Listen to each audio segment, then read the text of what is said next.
Para quem não me conhece, meu nome é Bruno. Talvez você já tenha me visto ali tocando baixo, ali no cantinho ali como a gente brinca na cozinha, né? Formando com a bater, tem vários amigos, o pessoal da Coenonia me dando um suporte. Então, obrigado. Se você participa de uma Coenonia, não participe, que olha, te suportam, né? Quando você está exposto aqui perante toda a igreja. Então, agradeço, né? Vamos colher aí todos os feedbacks, depois o grupo vai subir um monte de mensagem lá. Como é que vocês passaram o Natal, Ano Novo? Tudo certinho? Já fizeram as resoluções do ano de 2026, as metas, os desafios? Já não?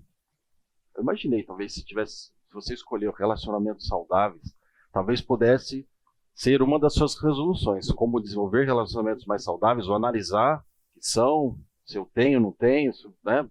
Talvez possa ter feito parte do teu critério de escolha. Mas nós vamos conversar bastante sobre o que nós entendemos sobre relacionamentos saudáveis, obviamente com base na palavra do Senhor, né? Você pode estudar esse tema com diversos vieses.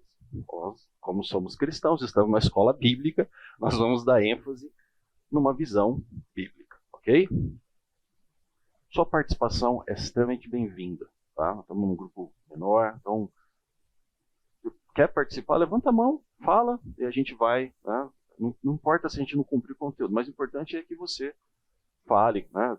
Tem alguma dúvida, se eu não souber, como o professor fala, eu vou atrás depois. Se o professor vai, eu não sei, mas eu vou tentar pelo menos. Vamos lá então, pessoal. Vou fazer vou apresentar a agenda. Esse começo de ano, os temas vão ser dados em 4 aulas. Então, hoje nós vamos fazer uma breve introdução, falar um pouco, colher algumas percepções iniciais, comentar um pouco sobre bibliografia, vamos fazer aqui uma mini pesquisa, né? Esse ano eleitoral, então pesquisa está em voga. E nós vamos tratar hoje da aula 1, que são relacionamentos não confiáveis. Aula 2, por que atraio pessoas não confiáveis? Aula 3, relacionamentos saudáveis. E por fim, nós vamos tentar responder a seguinte pergunta: sou confiável? Você pode ter pensado assim, baseado na agenda. Poxa, Bruno, por que você não começa a falar do relacionamento saudável na aula 1, né? Não é o tema. Se eu falar da aula 1, você já não vem nas outras. Então, uma estratégia para te travar até pelo menos a aula 3. Quem gostar muito, vem para a aula 4. Mas a verdade é que a escolha desse tema, né, eu agradeço aqui a ajuda do meu xará, o Bruno Boroto, né, que quando fez o convite, que tema, né? Aí falei, agora. Pode falar um personagem bíblico, essas aulas, né, desse começo de janeiro não tem uma temática global. Então ele veio com esse livro aqui, ó. Bruno, tem esse livro Relacionamentos Saudáveis, nunca foi dado, o que você acha? Aí eu olhei e falei, parece um tema interessante para falar, né? Lê do engano, porque eu achei que fosse alguma coisa assim, de começo de ano, vai ser bem tranquilo, né? Um tema fácil, né? Depois que eu comprei o livro, né? Todo animado, comecei a ler o livro, falei, meu Deus, onde eu fui me enfiar, né? As brincadeiras à parte, é um tema bem, bem interessante. Eu também usei como referência esses outros 2 livros, mas vocês vão perceber, para aqueles que talvez tiverem interesse, quem quiser depois dar uma olhada, o livro está aqui, é muito rabiscado, mas dá para ter alguma noção. A espinha dorsal dessas 4 aulas, ela está centralizada, né, focalizada no livro do John Townsend e Henry Cloud. Usei alguma referência para as outras aulas, né, desse outro livro, Comunidade Centrada no Evangelho, muito usado em grupos de coenonia. Não sei se alguém conhece esse livro aqui, já foi utilizado, né, a gente já usou na nossa coenonia. E por fim também usei algumas referências desse livro que eu recomendo muito, particularmente gosto, que é o Catecismo da Nova Cidade, um devocional. Ele é um material traduzido, né, ele tem uma base ali presbiteriana, mas ele é excelente, a introdução do autor muito conhecido, né, o Timothy Keller, muito bom, né, são capítulos curtinhos, vão trazendo referências de vários autores, recomendo muito. Mas, novamente,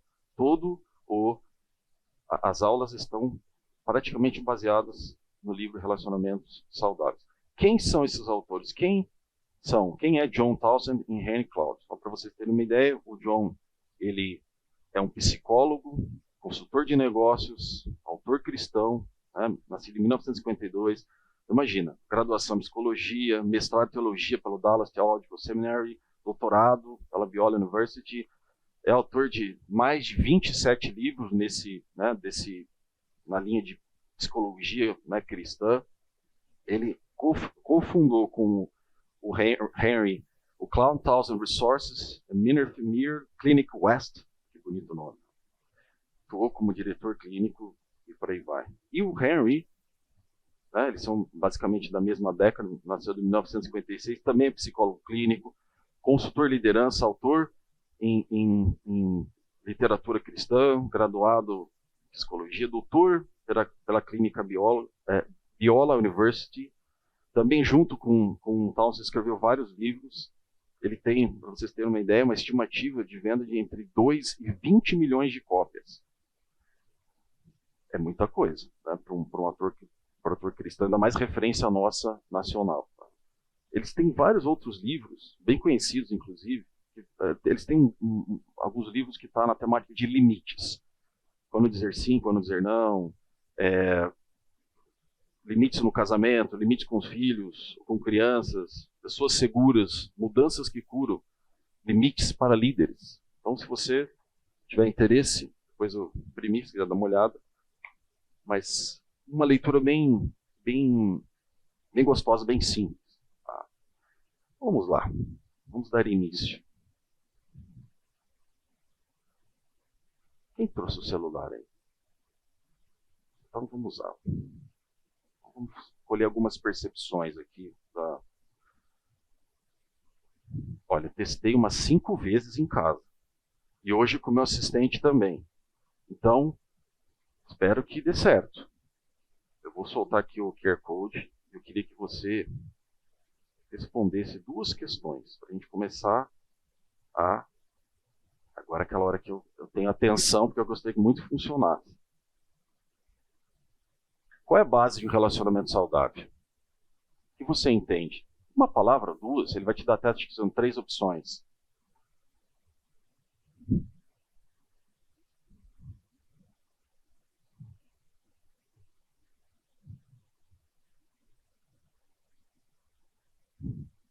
Supostamente, ele já deveria estar aparecendo alguma coisa, caso você já tenha respondido. Obrigado, Débora. Olha só, algumas respostas estão aparecendo aqui. 6 respostas. Eu adoro isso. Nuvem de palavras. Tá mais alguns minutinhos, pessoal. Te dá bom dia, tudo bem?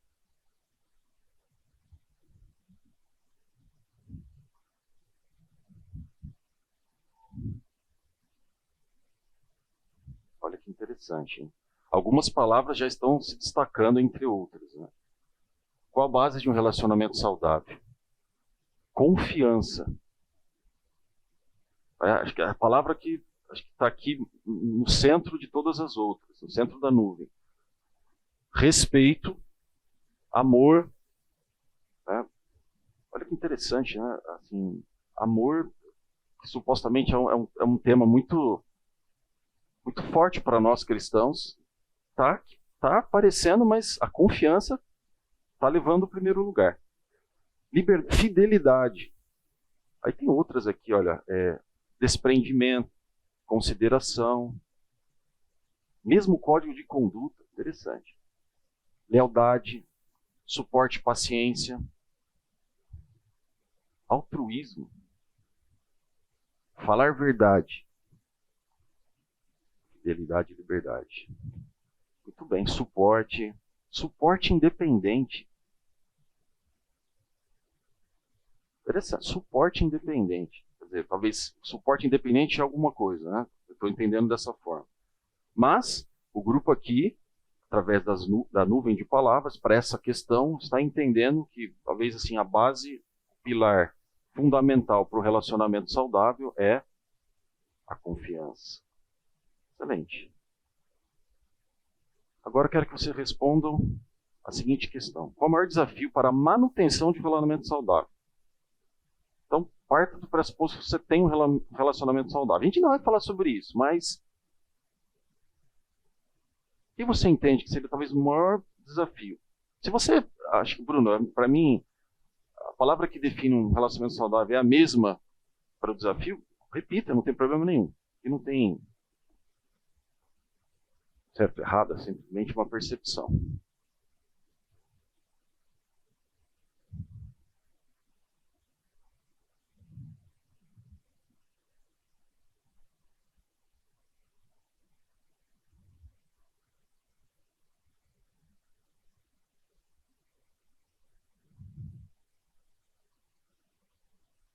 Interessante, olha só.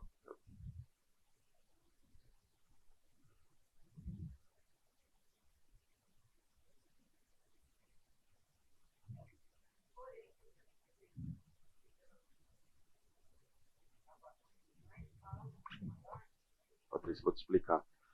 Todo mundo está acessando, né, então, assim, todo mundo vai responder essa pergunta, vai escrever a palavra que mais é citada, ela vai destacada aqui na nuvem, né, na nuvem de palavras. Então, por exemplo, empatia é a palavra que está se destacando, ou seja, mais pessoas entendem que empatia é um maior desafio para a manutenção de um relacionamento saudável. Então, conforme as pessoas vão respondendo, ela vai somando.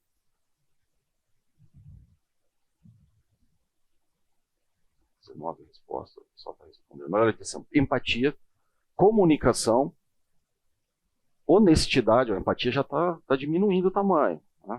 Honestidade, comunicação, persistência, orgulho. O que mais tem ali para a gente dar uma... Ser verdadeiro, expectativa, mesmos objetivos, né? Que da outra eu tinha lá mesma base comum, tipo moral, alguma coisa nessa linha. Honra, humildade, tempo. Tempo particularmente também acho que tempo ele é a resistência ao longo do tempo. Eu vou falar sobre isso, pois não nessa primeira aula, mas ao longo das outras. Orgulho. Muito bom. Aqui acho que, olha que interessante, diferente da outra questão, nessa nós tivemos mais palavras, ou mais, vou falar palavras, itens, que ficou mais dividido aqui, né, o nível de relevância, assim, pelo menos de percepção de todos. Mas eu diria que, pelo menos na minha visão, não sei se vocês estão de longe vão concordar, mas eu diria que empatia está sendo identificado pelo grupo como o maior desafio para a manutenção de relacionamento saudável. Certo? Seguido ali, talvez, do orgulho e comunicação. Alguma palavra aqui, para a gente seguir, soa ou causa alguma estranheza para vocês?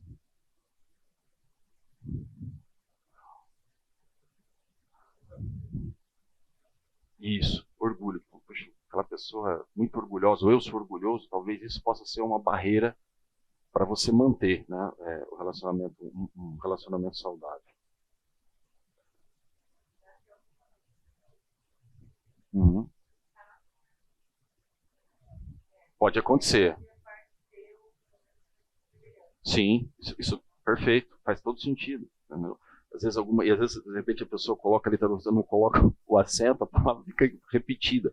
Mas assim, esse exercício é interessante porque é para percepção inicial do que a gente pode enfrentar. Eu diria para vocês que, mini spoiler para quem gosta de spoiler, que muito do que a gente colocou na primeira questão e na segunda vão ser temas dessa primeira aula, inclusive.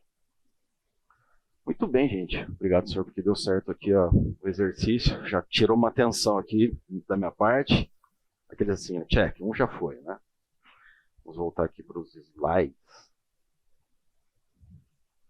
É vida fazer slides, pessoal. Então, assim, vocês vão ver que eu fiz umas dinâmicas legaisinhas aqui. Tá? Mas, eu como gosto de definições, a gente fez percepções, a gente está falando sobre relacionamentos saudáveis. Então, vamos só lembrar, né, da palavra relacionamento e depois saudável. Meio óbvio, né? Mas assim, é legal a gente... Eu faço sempre esse exercício quando tem alguma coisa que eu eventualmente estou estudando, tem algum interesse. É olhar para o dicionário, sabe? Eu tenho até um dicionário de papel grandão assim, ó, tá? Para quem é lá do... Né? A gente ainda vai no dicionário, que é esse Novíssimo ao LED. Então, o que esse dicionário define como relacionamento? Então, substantivo, uma ação resultado de relacionar-se. A maneira de conviver é eu lidar com os outros. Terceira definição, relação de amizade, de camaradagem. E quarto, a definição que tem aqui, envolvimento amoroso. Claro que a gente pode expandir isso, por exemplo. Relacionar-se, ok. Relação de amizade, camaradagem, envolvimento amoroso. Quando a gente fala de relacionamento, relação, a gente relaciona com o seu ambiente profissional. Pode estar pensando no relacionamento no teu ambiente familiar, com o teu esposo, com os pais, com os filhos, com os primos, e né, puxa a árvore genealógica e vai embora. O teu vizinho, tá?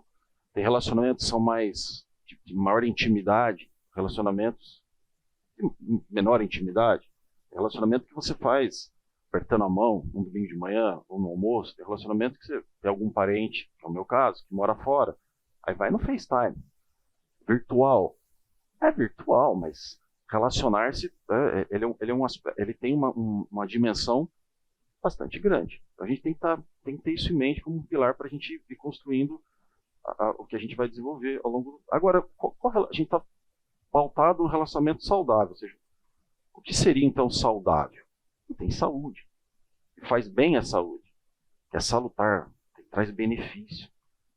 Traz benefício físico, esse traço, esse sublinhado aqui, é meu sublinhado.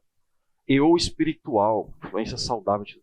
Eu acho que é legal, obrigado. Né? Deu certinho, porque eu imaginava que o Novíssimo Aulete fosse me ajudar quando ele traz a terceira definição do que é saudável. Ele traz, olha que interessante, ele traz um aspecto físico, um relacionamento, e aí, obviamente, né, dentro do que a gente pode de relacionamento, pode colher muitos benefícios.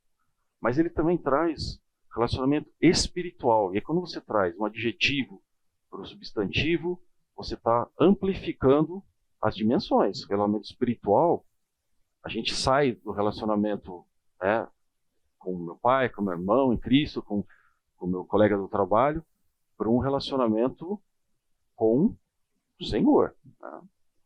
Na pessoa de Deus, né? Na sua Santa Trindade. Vamos falar do Senhor Deus, que se entende que a gente está falando de todas as pessoas, né, da Santa Trindade.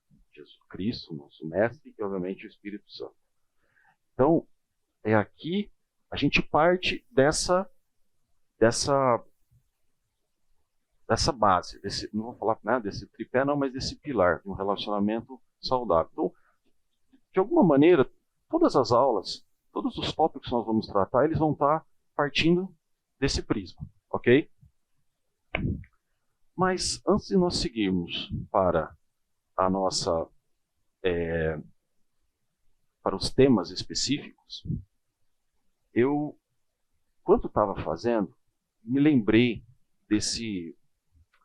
dessa figura. Antes de eu revelá-la aqui para vocês, vocês já ouviram falar desse modelo, dessa janela de Johari, acho que é Johari, o modelo? Quem conhece? Já ouviu falar? Antes vou mostrar para vocês. Tá? Presta atenção aqui. Alguém já viu? Você lembra desses quadrantes? E aqui é importante, né? A gente já entendemos o prisma pelo qual nós vamos navegar, ou seja, né, a premissa que nós vamos utilizar para caminhar nessas 4 aulas. Mas eu queria lançar um desafio para você, porque esse foi o desafio que eu enfrentei ao começar a ler esse livro e estudar esses temas. A janela, né, o modelo, vou falar janela, né? Ele foi um conceito que ele foi desenvolvido por 2 psicólogos, o Joseph Luft e o Harrington Ingham.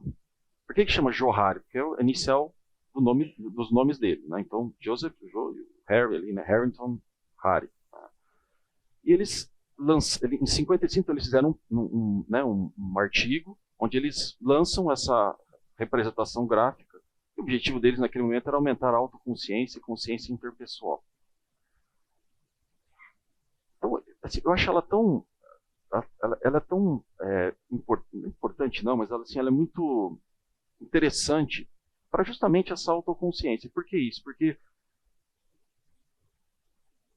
para a gente seguir, ter um aproveitamento adequado do que eu proponho para trazer para vocês, a gente precisa ter duas visões. Tá? A visão do outro e a minha visão. Então, vou fazer uma breve leitura da janela e vocês vão entender o porquê. Tá? Quando a gente está falando sobre... aí você pode aplicar isso em tantas situações, mas o que a janela diz é o seguinte, que, vamos olhar os quadrantes, são 4 quadrantes. O primeiro quadrante, esse aqui de baixo, ele demonstra uma área que... que a gente coloca, né, o eu aberto. Se você pesquisar, você vai encontrar várias definições ali da área em si. Eu usei essa aqui que eu achei ela mais tranquila para todos nós. Então, o eu aberto. O que significa o eu aberto? É uma área onde eu, sobre algum tema que eu reconheço, eu conheço, e outros, conhecem também. Então, podemos, sei lá, dar um exemplo. Sei lá, trabalho em determinada empresa. Ou você quer falar de uma característica, tal pessoa, eu sou um cara tranquilo. É algo que eu reconheço. E os outros também. É uma área aberta, uma área sem segredos. Tá?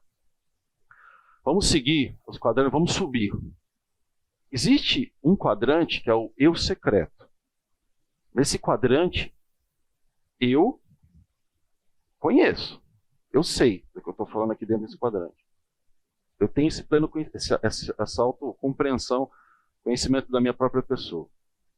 Outros desconhecem. Então, é algo que eu mantenho ali, tenho dificuldade em determinada área. É uma coisa que se eu não confessei isso para algum amigo, alguém com muita confiança, está guardado. As pessoas não sabem, mas eu conheço. Muito bem. Vamos agora para o eu cego. Isso é algo que eu não tenho visibilidade, eu não tenho conhecimento. Pense numa atitude, talvez, pense em algum aspecto, talvez psicológico, pessoal, né, de ânimo, de humor. A pessoa fala, ele pode ser aplicado em diversas áreas da nossa vida. Técnico também, talvez, que eu desconheço. Não consigo visualizar, mas os outros veem. Você nunca se viu numa situação de um grupo reconhece ou enxerga uma certa atitude de uma pessoa, e o mais interessante, parece que aquela pessoa não... Gente, a pessoa não se toca. Vocês já tiveram uma situação dessa? Aquela pessoa, parece que ela não entendeu, ela não consegue entender aquela atitude dela, fere tal pessoa, ela é inconveniente. Às vezes ela está no eu cego, ela está nesse quadrante aqui. Até aqui tudo bem, pessoal? Agora tem um quadrante, que é esse da diagonal aqui, o superior, que é o eu desconhecido, que é algo que você não tem conhecimento sobre a sua pessoa, ou seja, algum aspecto que você não é nem controle, é uma questão de conhecimento. Você não tem e outros também não. Parece meio perigoso esse quadrante, né? E pode sair dali, né? Essa janela, ela tem um propósito, esse eu acho que é o que a gente poderia utilizar para o restante, né, para a sequência das aulas, que é, conforme a gente vai avançando nos temas, não parta somente, não fique somente aqui desse lado, tá? Venha para esse aqui também, ó. Essa foi a minha experiência, eu comecei a ler, comecei a lembrar de tal pessoa, outra. De repente o senhor bateu e falou assim, calma. Logo, logo, você vai estar nessa posição. Quer dizer, olha para dentro também, olha para fora. Porque conforme a gente vai caminhando, a gente vai descobrindo relacionamentos não confiáveis quando você olha o título, parece assim, poxa, eu preciso, será que eu vou passar uma lista dos meus amigos aqui, sei lá, das pessoas que eu me relaciono, para enxergar se são pessoas legais, né, se os meus relacionamentos são saudáveis. Será que eu tenho um relacionamento saudável com meu pai, com a minha mãe, com a minha esposa, e aquele cara do trabalho e tal. Mas será que você não tem que fazer também virar um pouco essa perspectiva e fazer a pergunta? Que estou só jogando aqui trazendo alguns spoilers ou talvez provocações. Será que eu sou alguém considerado relacionamento saudável? Ou seja, será que tem aspectos sobre mim que eu não conheço e que os outros reconhecem? Então, lembrem-se desse exercício para a gente poder aproveitar todos os temas e fazendo sempre esse olhar, o externo quanto o interno. Tudo bem? Pessoal, algum comentário aqui? Alguém que já tinha usado essa metodologia, sei lá, na família ou no trabalho, ou viu leu algum outro livro que queira compartilhar aqui com o grupo?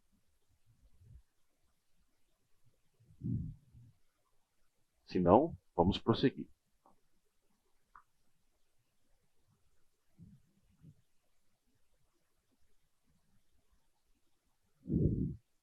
Talvez você já tenha feito uma dessas perguntas. Eu já fiz.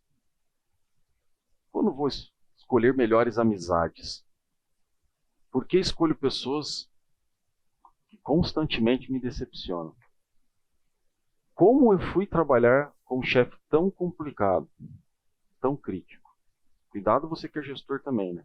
Pode ser que alguém esteja fazendo essa pergunta pensando em você. Como que eu fui trabalhar com essa pessoa? Meu Deus do céu, pai, o que eu fiz para merecer essa pessoa na minha vida? E por que atraio pessoas irresponsáveis? Uma vez, você já se perguntou? Fez algum tipo de pergunta nesse sentido? Essa reflexão, talvez? Claro que, quando a gente pensa nesse tipo de... A gente está sempre pensando em um relacionamento mais externo, né? No sentido de... você escolhe, né? Relacionamentos que você necessariamente não escolhe. Né? Relacionamentos familiares. Você pode ter mais ou menos intimidade, mas eu escolho ter um relacionamento com a minha mãe e com o meu pai. Não. Alguns chegam a esse ponto, tá? No caso da minha própria família, onde a pessoa decide, nesse nível de interação, não se relacionar. Pode acontecer? Pode, mas você já parte numa situação que relacionamento familiar é familiar, né? Mas acabamos de passar o Natal, Ano Novo, é um bom exemplo disso. Você encontra aqueles parentes que você não vê há um bom tempo, alguns parece que o tempo ele não é um peso, né? Assim, que legal, conversa, por quanto tempo eu não te vejo.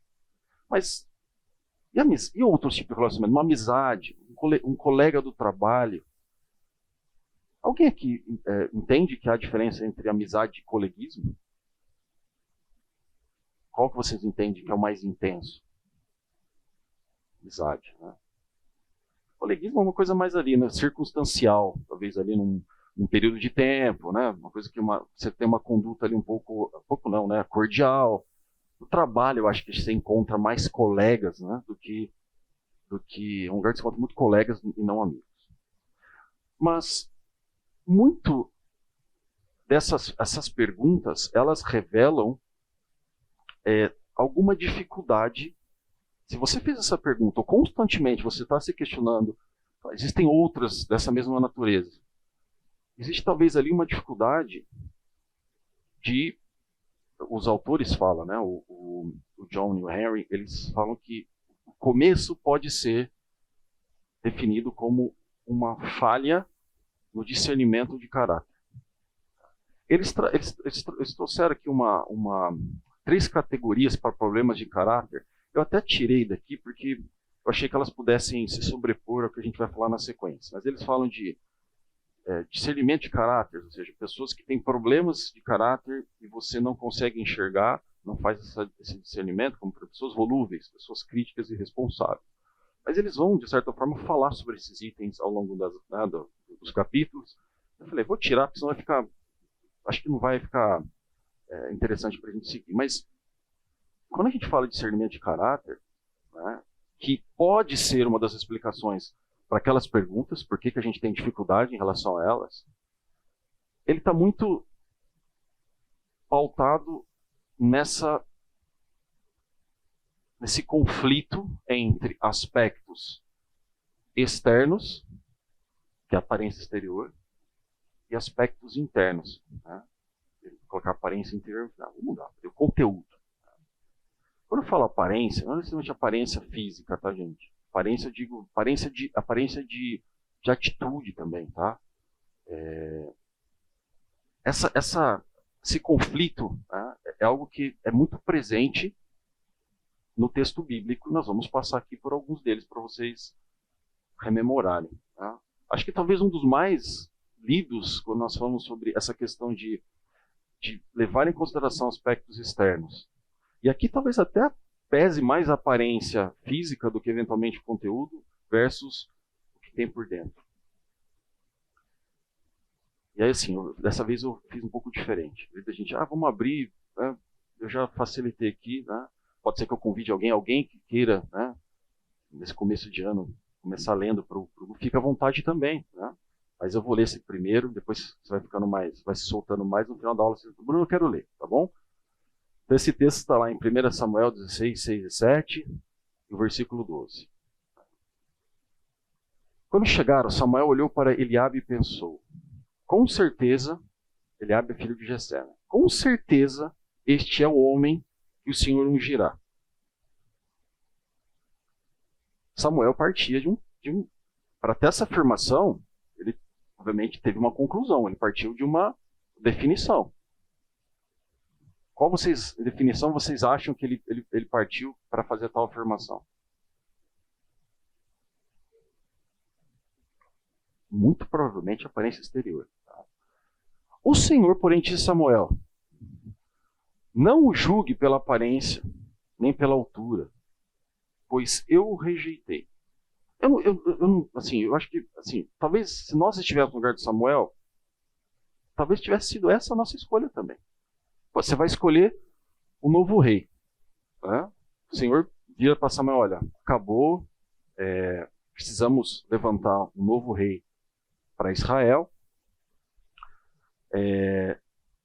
Então você vai até a casa, né, de Eliabe, de Jessé, que é lá que vai sair o novo rei de Israel. Aí você chega lá, qual critério você vai usar? Chega lá o Eliabe, grandão, bonito, forte, moço já, ou seja, tem uma certa desenvoltura, é esse aqui. Também, acho que não todos, mas provavelmente boa parte desse grupo aqui teria exatamente a mesma coisa. Mas o senhor falou, não, calma. Não julga nem pela aparência, e nem pela altura. Deve ser um rapaz, né, até bem apessoado, como diz, né, minha mãe. Porque eu o rejeitei. O critério é meu, não é seu. Ele era mais velho? Sim. Então, podia ter outros pressupostos. Né? Sim. Da primogenitura, né, que é uma coisa que o judeu era importante, e Saul era alto. Então, ele era... Excelente, perfeito. Exatamente, ou seja, além disso tinha um critério. Por isso que talvez a gente possa concluir que era até meio óbvio a escolha, né? Por mais esse elemento, inclusive. Primogenitura, primogênito. Todo o direito que um primogênito levava dentro da característica, né, dentro da cultura judaica. Mas o senhor fala, não, sou Deus. Até a primogenitura, para mim, eu criei, eu que defini isso. Mas eu sou criador, eu controlo as coisas. Não. O Senhor não vê as coisas como o ser humano as vê. As pessoas julgam pela aparência exterior, mas o Senhor olha para o coração. Aqui coração, né? Para o interno, né? Para o aspecto espiritual. Aí, olha que interessante. Jessé mandou chamá-lo. Aí eu já cortei aqui, né? Mandou chamar quem? Davi. E aqui, quando eu li a Bíblia, ela sempre nos surpreende, né? Jessé mandou chamá-la. Era um jovem ruivo, de boa aparência. Então, a questão externa não é um problema em si, per se. Não é um problema em si. Né? Quer dizer, aí as pessoas, uma pessoa bem apessoada. Não é esse o tema aqui não, gente. Por favor. Ele era um jovem ruivo de boa aparência. E olhos bonitos. Olha isso que a Bíblia diz. Ele era bem apessoado. E o Senhor disse, é esse aqui, ó. Levante-se e unge com óleo. Porque Deus, ele, se tem ou não tem boa aparência, se é alto, se é baixo, Deus o olhar dele é muito mais profundo. Outro texto muito forte, está lá em Mateus 23, 28, né? O Senhor Jesus criticando ali os fariseus. Por fora parecem justos, mas por dentro seu coração está cheio de hipocrisia e maldade. Essa sondagem, né? O Senhor sonda os nossos corações, como diz lá em Salmos.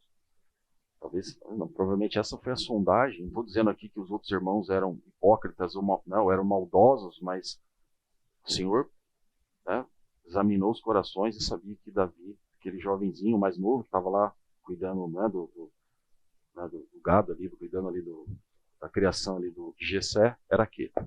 Então, gente, discernimento de caráter. Esse equilíbrio entre a gente avaliar aspectos externos e aspectos internos. Tá? E nisso é ali que a gente começa a definir, começa a tentar melhorar ou identificar a questão dos relacionamentos saudáveis, relacionamentos que nos trazem benefício, seja físico ou até mesmo espiritual. A partir de agora, nós vamos falar sobre as características de pessoas não confiáveis. E elas vão se subdividir em dois grupos. Nós vamos algumas características de como essas pessoas não confiáveis são, ou seja, o que no caso, e depois aspectos de o que e como.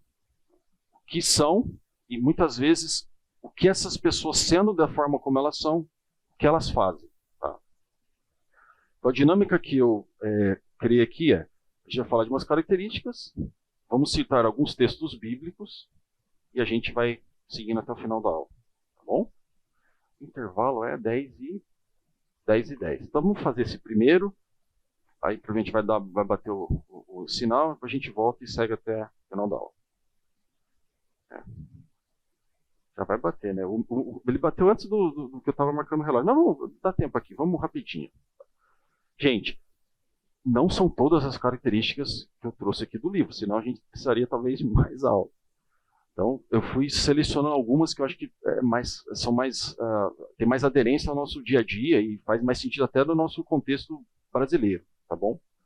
Então, uma das características de pessoas confiáveis é que elas acham que não precisam de nada e não reconhecem as próprias fraquezas. Aqui você pode definir não precisam de nada e não reconhecem. Não preciso de nada, tem um nome que define. Como? Dá para encaixar, Débora, mas desculpa o seu nome? Omir, ele acertou a palavra que estava aqui na minha cabeça. Autossuficiente. Só autossuficiente. Não preciso de nada. Não preciso de nada. Eu me garanto. Já viu essa? Me garanto. Não sei se eu posso falar aqui. Pode, né? Eu confio no meu taco. Eu confio na minha força. Só autossuficiente. E não reconhecem as próprias fraquezas. Lembra lá da janela, né? Talvez essa pessoa esteja naquele canto lá cego dela, né? Quer dizer, ela não reconhece porque ela não enxerga que ela tem fraqueza. Os outros veem, ela não. Olha que interessante, que diz Tiago 5,16, parte A. Portanto, confessem seus pecados uns aos outros e orem uns pelos outros para serem curados. Uma pessoa que confessa seu pecado, reconhece sua falha. Provavelmente, quando ela reconhece sua falha, ela reconhece que automaticamente precisa de algum tipo de ajuda. E aqui, no âmbito espiritual. Intervalo. Né? Depois, na sequência. Deixa eu só fechar aqui. Ó. Eu vou ler, aí vocês ficam liberados. Eclesiastes 4, 9 a 10. É melhor serem dois do que um, pois um ajuda o outro a alcançar sucesso. Se um cair, o outro ajuda a levantar-se. Mas quem cai sem ter quem o ajude, está em sérios apuros. Então, esse é o contraponto bíblico para pessoas autossuficientes e que não reconhecem suas próprias fraquezas. Vamos para o intervalo, pessoal? Depois a gente volta? Vamos seguir então, pessoal. Então, né, primeira característica, pessoas que acham que não precisam de nada e não reconhecem as próprias fraquezas. Vamos aqui para a segunda. Pessoas que sempre ficam na defensiva e não aceitam críticas construtivas. Conhecem, já tiveram situações no trabalho, isso, né, acaba acontecendo com mais frequência, porque tem aquelas sessões de avaliação, de feedback, então, ou uma amizade, ou quando você precisa expor alguma situação, essas pessoas sempre ficam na defensiva, né, e não aceitam crítica. E quando ficam na defensiva, ela não sabe absorver, né, aquilo o tema que é trazido. E nem estou falando aqui como ele é trazido, né? Tem isso também, né, que já atrapalha um pouco nessa questão defensiva. Mas quando é bem colocado, você tem provas, quer dizer, você tem exemplos, né, de uma determinada crítica, mas a pessoa não aceita. Ela não.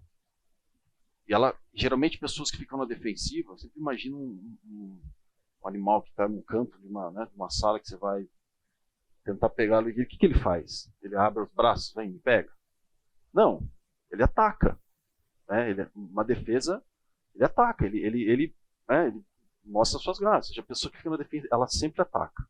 Você vem com um tema, ela devolve, ela nunca pensa. Olha o que a Bíblia diz de situações similares a essa, ou seja,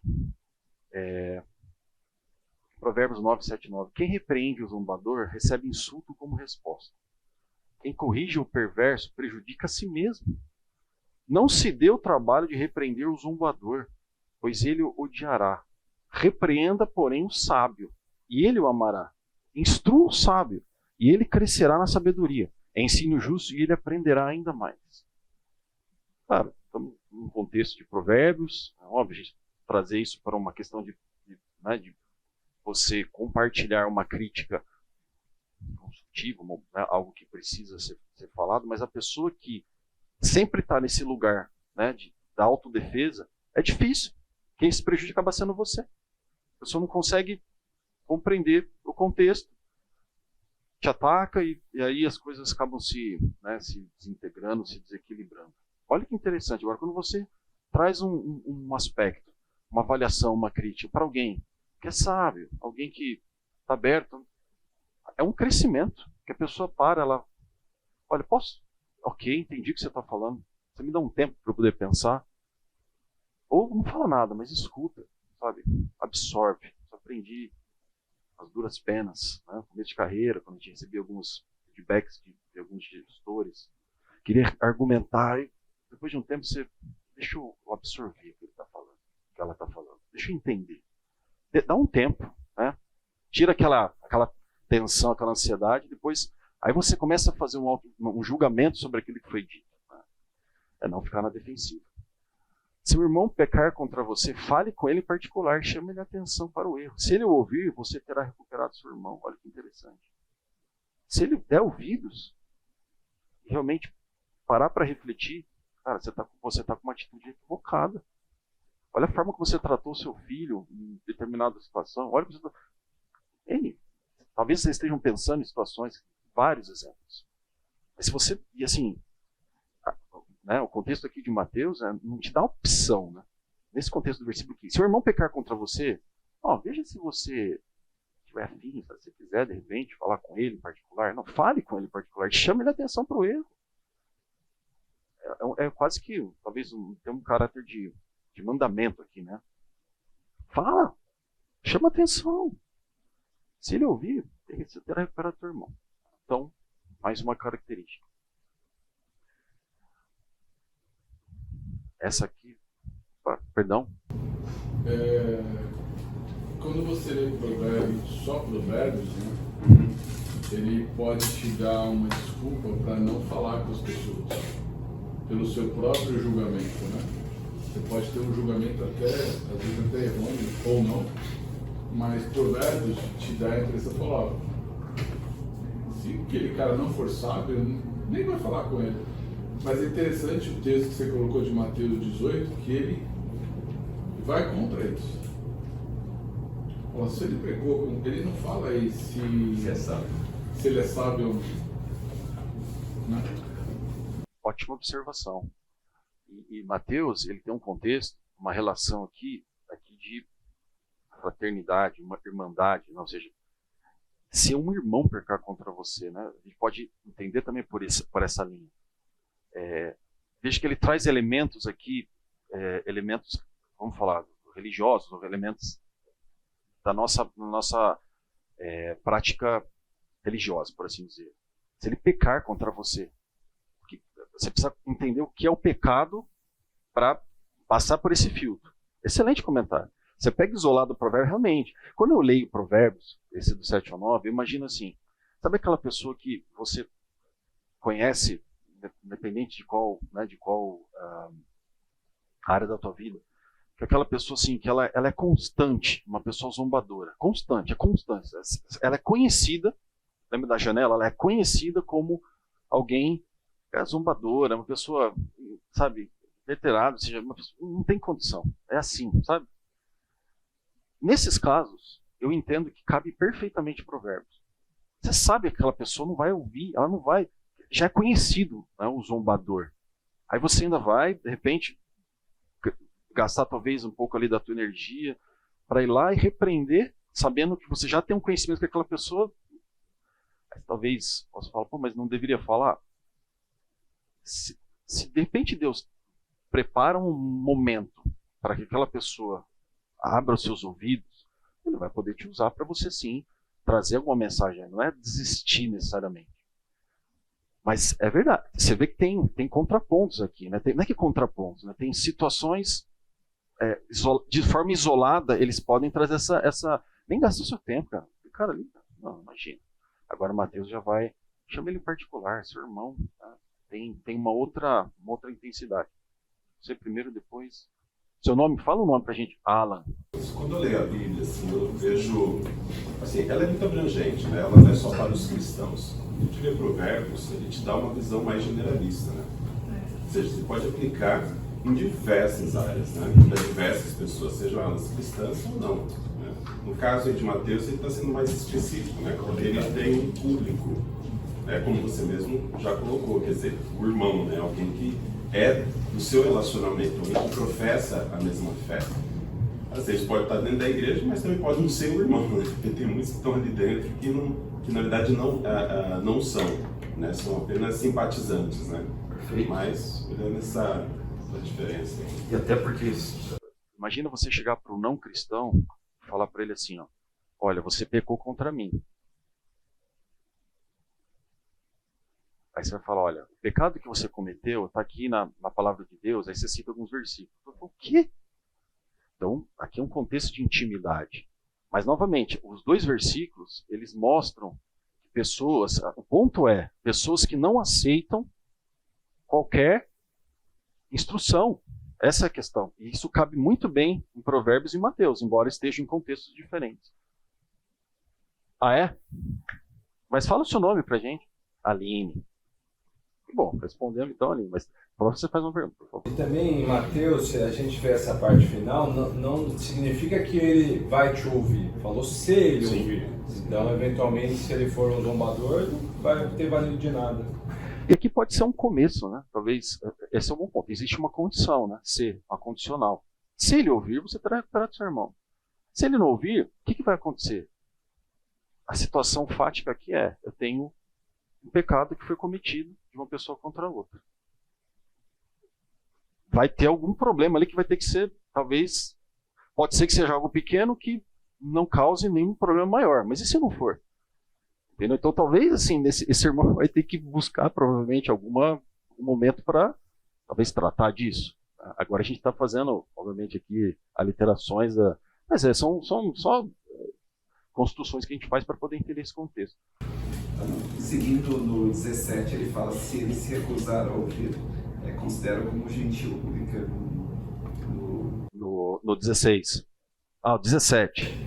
O 16 fala para levar alguém junto, e no 17... Uma sequência do tratamento. Sim, não tenha dúvida. Ou seja, existe, nossa igreja ela é muito séria com esse tipo de conduta. Quando existe algo nesse nível de uma coisa mais intensa, existe todo um cuidado, né, para essa tratativa envolver outras pessoas, para que se não crie, ou seja, não se potencialize uma situação que já é crítica, né? Que isso não venha a se escalar.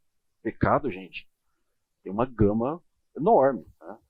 Quem está falando qual é o tipo do pecado. Mas acho que... Eu acho que o ponto mais importante para mim nesse princípio é contra você. Porque a Bíblia, em outras partes do Novo Testamento, tem várias exortações sobre como nós devemos exortar outras pessoas que estão em pecado, não necessariamente contra nós. Aí não, aí é contra você. Esse é o gatilho da atitude que a gente tem que tomar. Se for contra você e você identificou que é um erro, aí sim você segue esse procedimento. Mas exortar irmãos que pecaram, né, não contra você, também tem vários versículos sobre isso. Mas esse é um dos poucos que fala, é você. Você é o alvo da agressão. Exatamente. E aqui dentro, para a gente seguir, mas você pode imaginar situações onde algum tipo de violência, algum tipo de assédio moral entra contra, porque é mais fácil identificar. Você foi o alvo, né? Alguma fala mal colocada, uma palavra que machuca, né?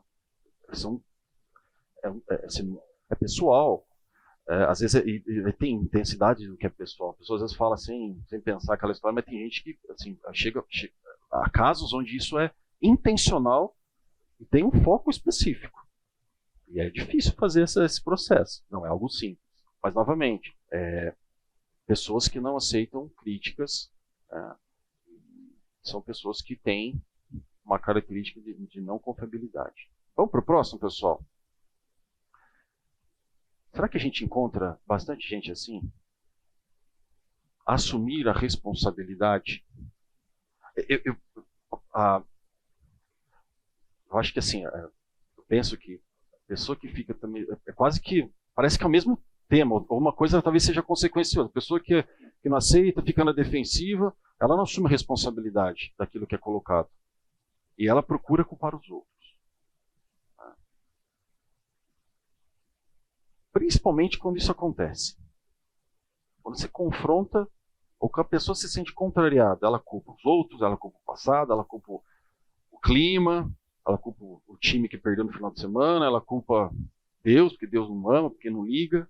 Ela encontra qualquer outro foco para não assumir a sua responsabilidade em determinada situação. Veja Adão e Eva. Olha só, interessante. Adivinha qual versículo eu trouxe para falar sobre isso? Aqui é a primeira vez que a gente encontra esse tipo de atitude. Né? Criação, a gente vai falar um pouco sobre isso, a gente vai retomar um pouco a questão da criação, mas lá no final da aula. A gente chegar lá. Mas olha, o homem respondeu. Né? O contexto aqui, acho que todo mundo sabe. Né? Eu digo, criação, né? Criação do homem, depois criou a mulher.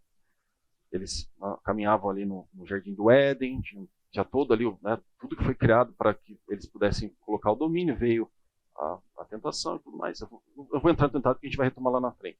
Mas no momento que Deus foi procurar o homem, o pecado já havia acontecido, ele fez uma pergunta: por que você se escondeu? E olha que o homem respondeu: foi a mulher que me deste. Ela me ofereceu do fruto e eu comi. Aí veio o Senhor, então perguntou à mulher. Imaginando Deus fazer essa pergunta. Assim, perguntou para o homem, voltou para a mulher: e o que você fez? A serpente me enganou. Foi por isso que eu comi do fruto. Gente, é muito claro essa falta de assumir responsabilidade por um ato falho cometido. Mas é nítido isso daqui. Poderia ter sido diferente. O homem poderia falar: olha, Deus falou, por que você escondeu? O que aconteceu? Olha, a minha esposa, a mulher, né, foi a mulher, a Eva, ela me ofereceu do fruto e eu comi. Eu entendo que eu errei, eu estou assumindo essa responsabilidade, não tem como eu falar algo diferente, Deus. É um fato, eu comi o fruto. Ela pode ter me entregado, eu tive a escolha. E para a mulher, mesma coisa, olha, eu fui tentada, a serpente me tentou, ela me apresentou uma perspectiva que até então para mim não era considerado. E eu entendi que aquilo podia ser algo valioso para a minha vida, eu comi o fruto. A consequência não ia mudar, gente. Concordam comigo? Não ia mudar, mas veja, um ótimo exemplo, seu nome é Rose, que a Rose sabiamente aqui, né, capturou aqui de não assumir responsabilidade, mas está muito nítido essa característica. Isso é muito simples. Geralmente, de qual fase da vida você espera das pessoas não assumir responsabilidade? Como? Quem aqui é pai? Ou, todos nós aqui fomos crianças já, né? Você já se deparou em situação onde você estava lá culpando o teu irmão? Ou você perguntando para o seu filho, quem quebrou isso aqui? Ah, não, mas foi ele. Aí você vai para outro filho. Mas quem quebrou isso aqui? Ah, mas foi o outro. E nunca aqui nenhum. E geralmente os pais tinham uma solução. Como eu tive irmão pequeno, eu não vivi isso. Mas tenho muitos amigos, e com certeza vocês já viveram essa experiência da mãe e do pai. Fala assim: tá bom, então eu vou disciplinar os dois pelo ato cometido e está resolvida a situação.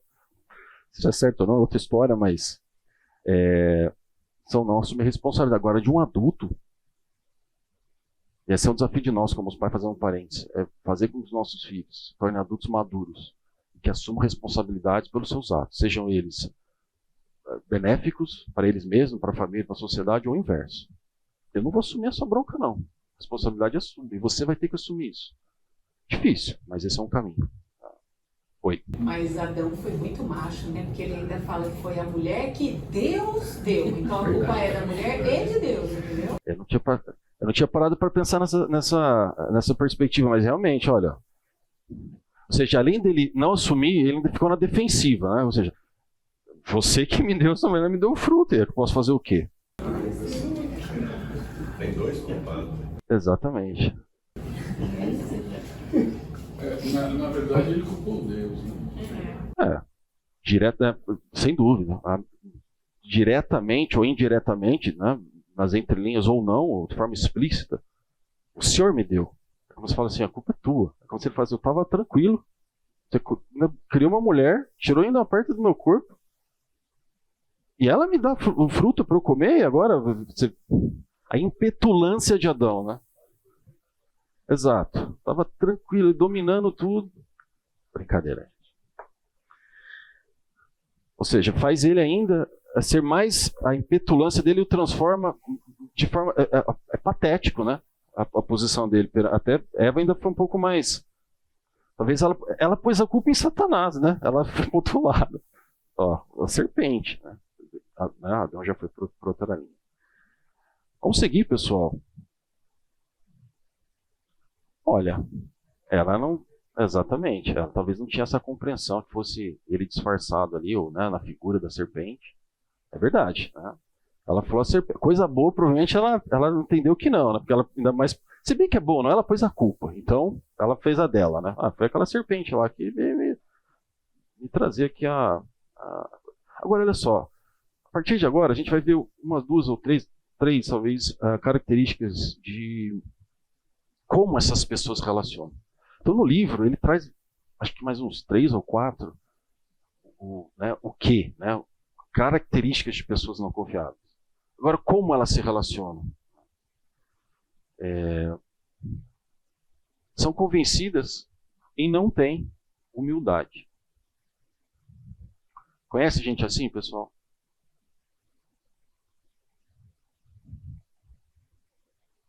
Essas pessoas consideram-se acima de tudo, se consideram em outro nível, outro patamar. E aqui a gente não pode confundir falta de humildade com uma autoconfiança positiva. Eu quero dizer com isso. Você conhecer, você é um profissional, né, independente da tua área de atuação. Se você se dedica a alguma atividade com muito afinco, com muita intensidade, né, você tem talento. Eu que toco lá, vejo músicos brilhantes ali que tocam com a gente, mas se você pega pessoas com talento, que têm uma dedicação, essas pessoas vão ter um desempenho diferente.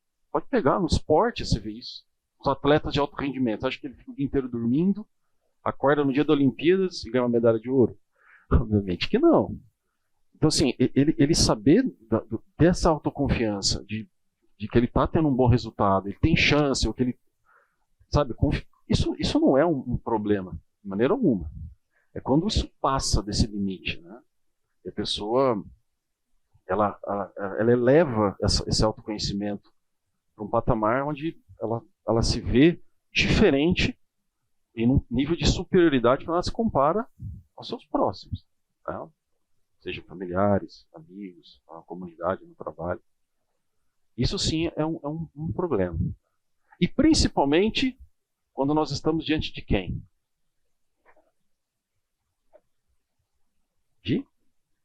De Deus. Olha o que fala. Essa passagem, ela, particularmente, é uma das passagens mais, para mim, mais lindas da Bíblia.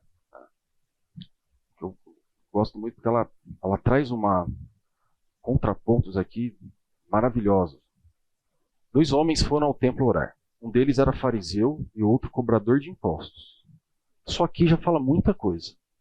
Naquela época, quem era um fariseu e quem era o cobrador de impostos? O fariseu era um grupo de judeus que eram conhecidos como, né, paladinos da lei judaica, né, conheciam de maneira muito intensa, eles cumpriam as leis mosaicas, na literalidade muitas vezes.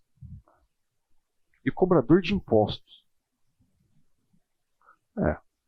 o aspecto externo pelo menos, o aspecto mecânico, o aspecto processual, sim, eles cumpriam. Né? E tinha muitos que era processual, né? As etapas, a forma como fazia. De fato, os fariseus eram um grupo que eram conhecidos como que cumpriam. Agora, o como é que é o ponto. Agora, o cobrador de impostos, eles eram odiados, né? Eram considerados a escória judaica, porque eram os cobradores que cobravam impostos, mas não cobravam impostos em favor do reino judaico, desenvolvimento. Cobravam impostos para quem? Para Roma, né? Que era o império que solapava os judeus. Então, assim, eles eram rejeitados. Né? Eu não consigo nem pensar, rejeitado, eram escrachados. Assim, não existia. Não sei qual mais palavra a gente pode usar para definir o cobrador de impostos. O fariseu, em pé, fazia esta oração. Então, em pé, né? Imagina talvez uma certa forma de... Eu te agradeço, Deus, porque não sou como as demais pessoas, desonestas, pecadoras, adúlteras. E com certeza não sou como aquele cobrador de impostos. Eles estavam no mesmo ambiente aqui, no templo. Como aquele, como aquele da intenção de distância, né? Como se ele fosse aquele lá, ó. Eu não sou como ele. Jejuo 2 vezes por semana e dou o dízimo de tudo que tenho. Aí, é fato, ele fazia isso. Ele jejuava e dava o dízimo. Então, eu tenho um fato aqui. Ele cumpria um procedimento. Até aqui. Mas o cobrador de impostos ficou à distância e não tinha coragem nem de levantar os olhos para o céu enquanto orava. Então, está entendendo que é um cobrador de impostos, obviamente, judeu. Em vez disso, ele batia no peito e dizia: Deus, tem misericórdia de mim, pois sou pecador. Essa coisa de não tinha nem coragem de levantar os olhos para o céu enquanto orava. Então ele reconhecia, ele sabia da situação, ele entendia o contexto. Ele entendia principalmente assim, o que representava a profissão dele e ser judeu, ou seja, no contexto histórico, cultural daquela época, o que era ser um cobrador de impostos. Ele reconhecia isso. E ele não tinha nem coragem de levantar os olhos. É uma representação aqui para mim, assim, não tinha coragem nem de olhar para o Senhor, né? Claro. Não literalmente, mas o fato de você elevar os seus olhos é um sinal de estar buscando o Senhor, que é o Deus maior do que todos nós. Até aqui tem esse propósito, né? A altura de Deus, como se eu vou elevar meu olhar para o Senhor. Ele não tinha nem coragem. Aí olha o que Jesus diz: eu lhes digo que foi o cobrador de impostos e não o fariseu quem voltou para casa justificado diante de Deus. Pois aqueles que se exaltam serão humilhados, e aqueles que se humilham serão exaltados. Então, essa passagem ela é muito forte, ela é muito linda e clara. E nos mostra que a questão de humildade, ela é muito séria quando você está falando de humildade na linha de considerar-se superior ao outro. E tomem cuidado, né? Serve para mim e para todos nós. Pode parecer que essa questão de ser convencido e não ter humildade é algo muito distante da gente. Ah, não, Bruno, nossa, isso aqui é exagero. Não, eu sou um cara muito tranquilo, uma pessoa muito humilde. Imagina, cuidado. Cuidado, porque assim, você às vezes é colocado em certas situações, ou às vezes você está, às vezes no seu trabalho, com o teu vizinho, quando você está principalmente quando você está transitando em diferentes níveis hierárquicos no trabalho, isso às vezes acontece, né? Você é colocado numa situação onde você pode confundir, né, um pouco o sentimento, ou confundir as ações e cai nessa vala de não humildade, né? Mas essa é uma característica bastante e não é humilde. Outra característica das pessoas não confiáveis, que elas são egocêntricas, né? O ego, o eu. Elas só pensam nelas mesmas. Tá? O relacionamento saudável implica no processo contínuo de dar e receber atenção. Nós falamos aqui de uma dicotomia entre egocentrismo versus empatia. Talvez, Anderson, aquilo que você estava falando aqui no intervalo, a questão da amizade, essa questão do egocentrismo, ela é uma característica que talvez nos faça julgar. O Anderson trouxe um tema de como a gente enxerga ser pecado ou não, quando você tem um relacionamento onde você está investindo tempo, você está investindo, né, uma energia, você está colocando ali, né, ou seja, você está do lado empático, e a pessoa do outro lado, ela está no outro polo, né? Vem a mim, né, o todo, e é isso, o que importa é o eu. E você está ali nutrindo aquele relacionamento, nutrindo aquela pessoa. Você só dá. A Bíblia diz, obviamente, que o que ela fala? É melhor receber do que dar ou é melhor dar do que receber? Obviamente tem um contexto ali. Tá? O prazer que é quando você abençoa alguém, independente, não estou nem falando só nesses aspectos materiais, você ora por alguém, você consegue sustentar alguém, um amor. O prazer que você sente em dar, ele é muito superior ao em receber. Tá? Quando existe algo genuíno. Tá? Mas aqui tem um limite. Talvez tentando responder, sabe? Existe um limite. Tá? Imagina você conviver no longo prazo com uma pessoa egocêntrica. Não dá. Agora, parênteses, opinião do Bruno. Tá? Minha percepção sobre isso. Não dá.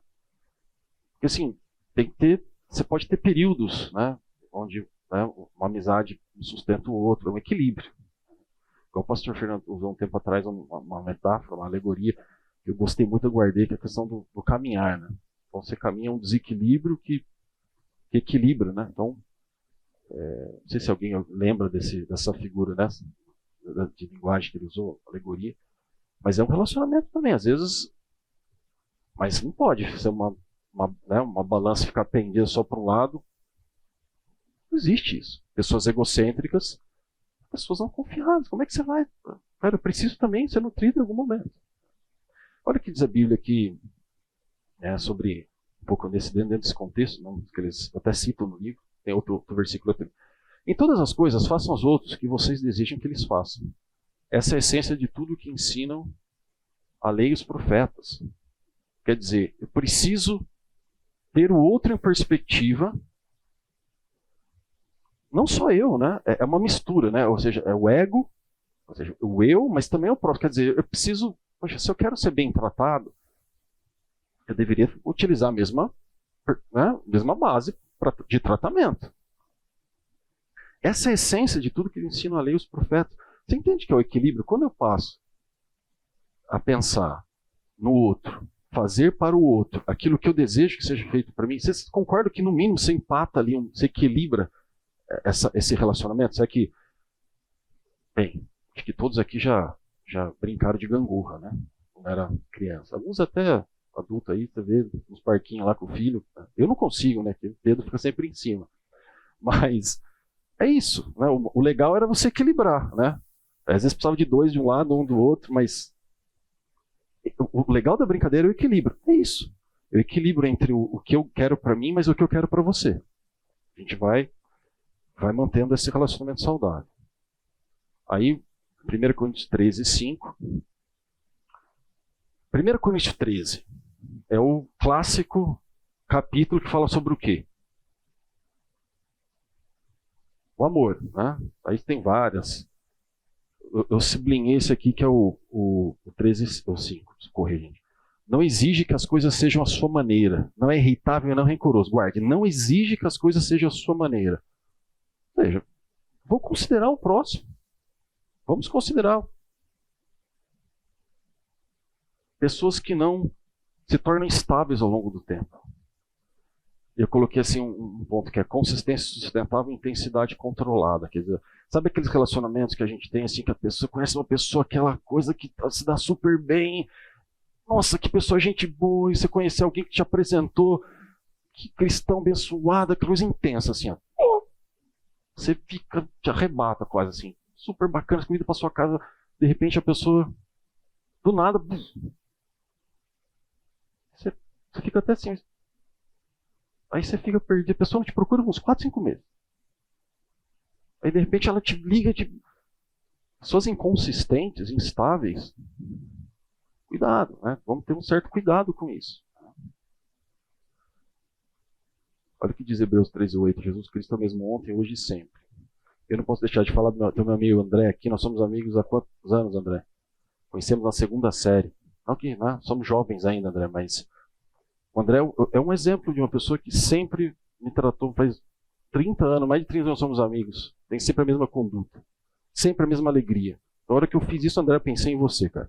Não sabia que você está aqui, mas eu não posso deixar de falar. Falaria de qualquer forma, mas o fato de você estar aqui, você é uma pessoa assim. Então, sempre está a mesma... Poxa, tem confiabilidade. Débora, bem, aí já nós vamos tratar com você, é outra coisa, né? Outro tipo de relacionamento, mas podemos tratar. Leva o pastor Oswaldo, a gente vai lá. Bem, isso aqui também, não sabem guardar segredo. Segredos revelados geram quebra de confiança. Qual foi a palavra que surgiu na nuvem de palavras que nós fizemos? Acho que era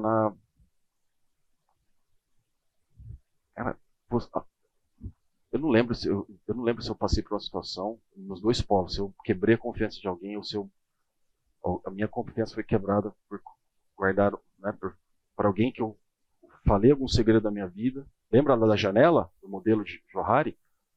Onde você está ali revelando um aspecto que é só do teu conhecimento e você está saindo daquele quadrante do eu, né, secreto para o eu aberto. Você está contando para alguém, né? E a pessoa vai e espalha aquilo. A quebra de confiança aqui ela é mortal, ela é fatal. Eu lamento se alguém um dia aqui passou por uma situação dessa, até se você foi quem quebrou a confiança, sua confiança foi quebrada. Mas isso é muito sério. Olha o que diz Provérbios: o fofoqueiro espalha segredos, mas a pessoa confiável sabe guardar confidências. Quando você, muitas vezes, reconhece um pecado, que a Bíblia diz, confesse seus pecados uns aos outros. Nós lemos isso. Quando você tem a capacidade de quebrar o teu orgulho e abrir isso para alguém, o processo de cura começa ali. Aí essa pessoa vai, pega aquele teu segredo e espalha. Essa pessoa é confiável? Tá? Ponto de interrogação. Nos condenam em vez de perdoar. Tá? Os autores falam que o perdão é o colar do amor. Que bonito essa. Tá? O perdão é o colar do amor. O amor vem com um colar. Bonito, né? Imagina as mulheres, aquele colar de brilhantes, aquela coisa que chama atenção, né? O amor vem com um colar que chama muita atenção. Qual é ele? O perdão. Não há uma maneira de seguir com amor e seguir com relação se você não tem o perdão no dia a dia. Então, pessoas que nos condenam, só pensam no meu erro, não esquecem do passado, tem a ausência de isonomia no tratamento moral, quer dizer, ele moralmente é uma pessoa superior. Lembra da humildade? Acaba se misturando tudo aqui. Tá? E desejo maior por justiça e menor por intimidade. Mateus 6,14. Seu Pai Celestial os perdoará se perdoar aqueles que pecarem contra você. O perdão é um caminho, uma obrigação, um mandamento.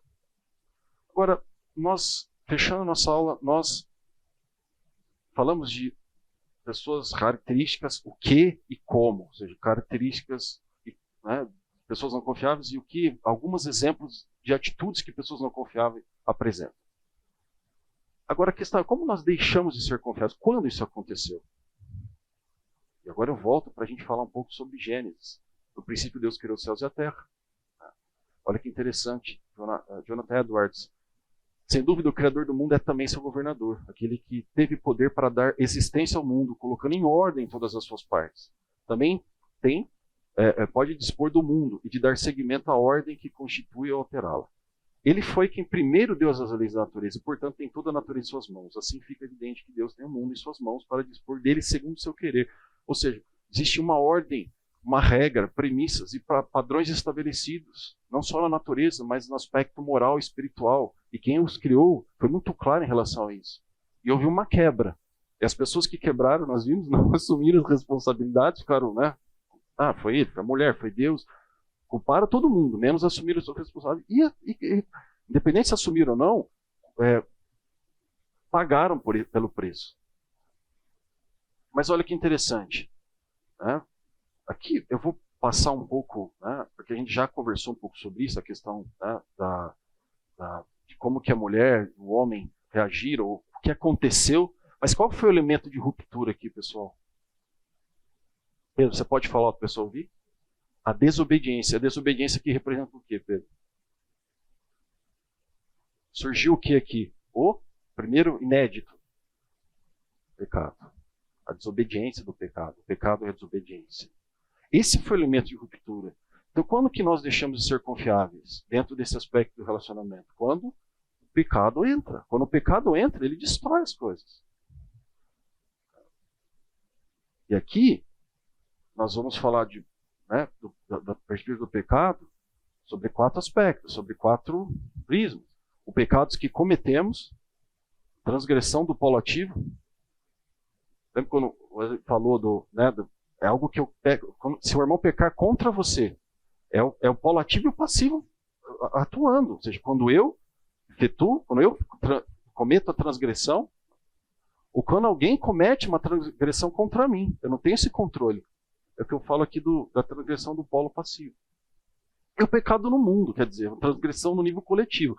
Se sou eu que estou pecando, ou se é o seu irmão que está pecando contra mim, quando você, obviamente, vai para uma escala de uma nação, de um continente, de um mundo inteiro, vocês concordam que a gente está falando de algo muito maior?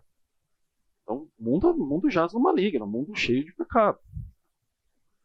E, obviamente, tem alguém que está muito interessado em que esses últimos 3 itens sejam intensificados e se proliferem de forma bastante profícua, que é Satanás, que vem para acusar, matar, destruir, tentar separar, peneirar, e a hora que ele faz isso, ele causa dissensão entre as pessoas. Nós já fechamos, eu peço mais um minutinho, só para a gente falar do resumo da nossa aula 1.